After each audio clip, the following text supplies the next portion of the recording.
बहुत सारे लोगों को आप सबने देखा होगा कि हर कोई अपनी गाड़ी पर, कहीं अपनी घर पर, हर कोई गुरुजी का नाम जपता है। हर कोई कहता है जय गुरुजी, शुक्राना गुरुजी। लेकिन क्या आपने सोचा कि ये जय गुरुजी का पूरा सच क्या है?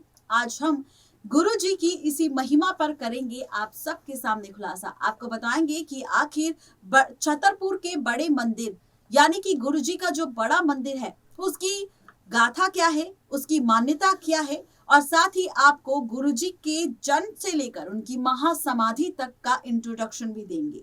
तो शुरुआत करते हैं सबसे पहले गुरुजी के जन्म से। गुरुजी का नाम निर्मल सिंह गुरुजी है, जिनकी तस्वीरें आपको हमारी रिपोर्ट में नजर आ रही होगी। आज हम आपको बताएंगे उन्हीं गुरुजी के बारे में जिन गुरुजी के चमत्कारों के बारे में आपने सुना होगा। कई लोग अपने सत्संग को वीडियो के थ्रू सोशल मीडिया पर शेयर करते हैं और सबके साथ जिक्र करते हैं जो भी उनकी जिंदगी में चमत्कार होते हैं, और चमत्कार के साथ वो गुरुजी की महिमा और होने वाली कृपा का जिक्र भी करते हैं। यूं तो इस देश भर में, दुनिया में कई बाबा आए, कई बाबा गए, लेकिन गुरुजी एक ऐसे शख्स थे, एक ऐसी महान परमात्मा थे जिन्होंने सिर्फ लोगों का उद्धार नहीं किया, बल्कि लोगों के उद्धार के साथ उन्होंने लोगों के दिलों में गुरु के प्रति, भगवान के प्रति एक ऐसी ज्योति भी जलाई, जिसके चलते आज कई लोग गुरुजी से सिर्फ जुड़े नहीं, बल्कि गुरुजी के चमत्कारों की गाथा भी लोगों के साथ शेयर करते हैं।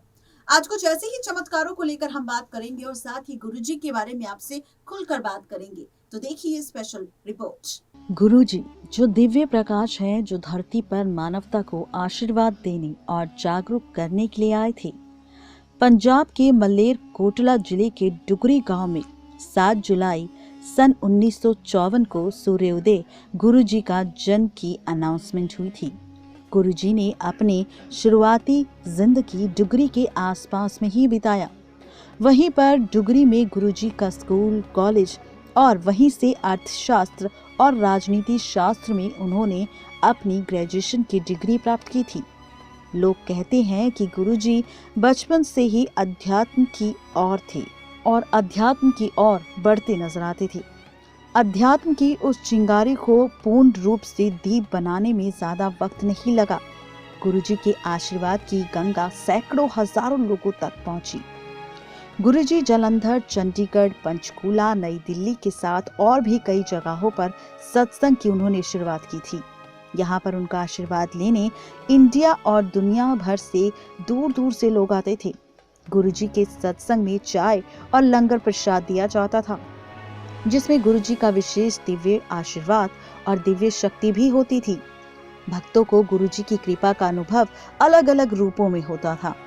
उनके असाध्य रोग दूर हो जाते थे। तमाम समस्याएं, आर्थिक, मानसिक, शारीरिक और कानूनी, सब कुछ सॉल्व हो जाता था। कुछ भक्तों को तो देवताओं के दिव्य दर्शन भी होते थे।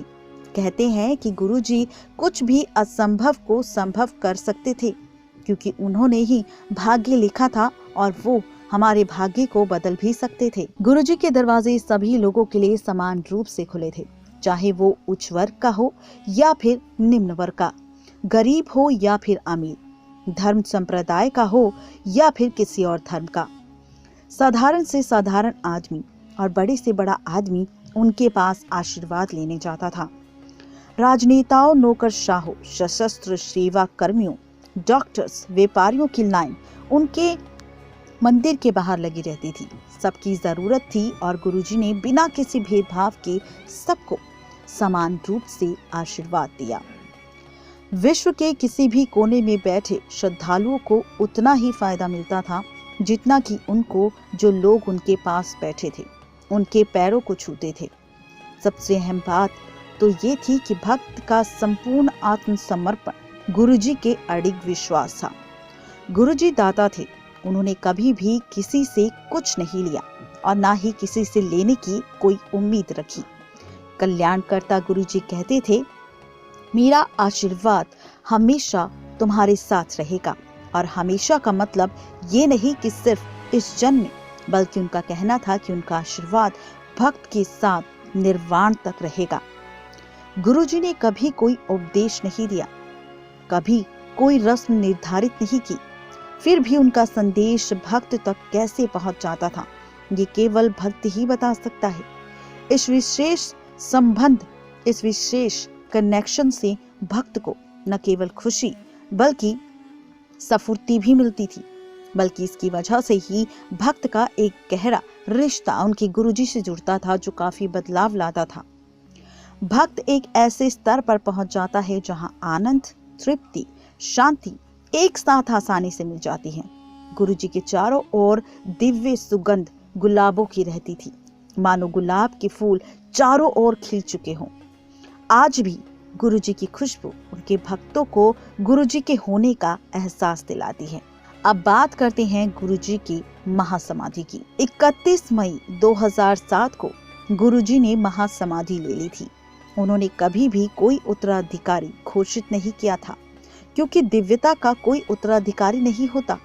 वो कहते थे कि भक्त हमेशा उनके साथ सीधे जुड़ जाते हैं, प्रार्थना और ध्यान के जरिए मेरे निकट आते हैं। गुरुजी का एक मंदिर है जिसे दक्षिण दिल्ली की भट्टी खानों पर स्थित बड़े मंदिर के नाम से जाना जाता है। आज गुरुजी अपने नश्वर शरीर में नहीं हैं।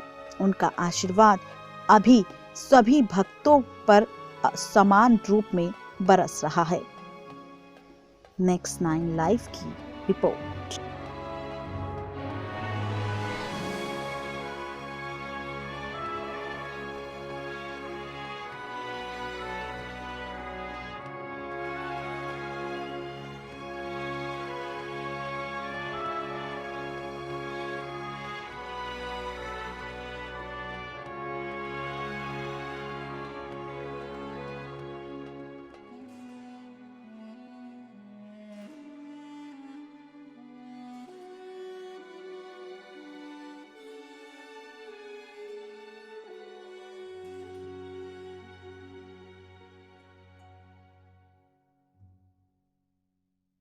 तो देखा आपने गुरुजी निर्मल सिंह की पूरी गाथा, जहां पर हमने गुरुजी निर्मल सिंह का जन्म से लेकर उनकी महासमाधि तक आपके सामने पूरा जिक्र किया कि आखिर उनका जन्म कैसे हुआ था डुगरी में, और किस तरीके से उनके मंदिर की शुरुआत हुई, कैसे उन्होंने सत्संग करना शुरू किया, कैसे लोग उनसे जुड़े, और साथ ही हमने आपको बताया उनकी महासमाधि लेने का वो वक्त भी जब उन्होंने महासमाधि ले ली। लेकिन उस वक्त उनके इतने सारे लोग उनके साथ जुड़ चुके थे जो आज भी जुड़े हुए हैं, और सिर्फ वही लोग नहीं बल्कि आज भी कई लोग ऐसे हैं जो उनकी संगत से लगातार जुड़ती जा रही है और उनके गुणगान गाती जा रही है। आज के लिए सिर्फ इतना ही, तब तक के लिए जय गुरु जी।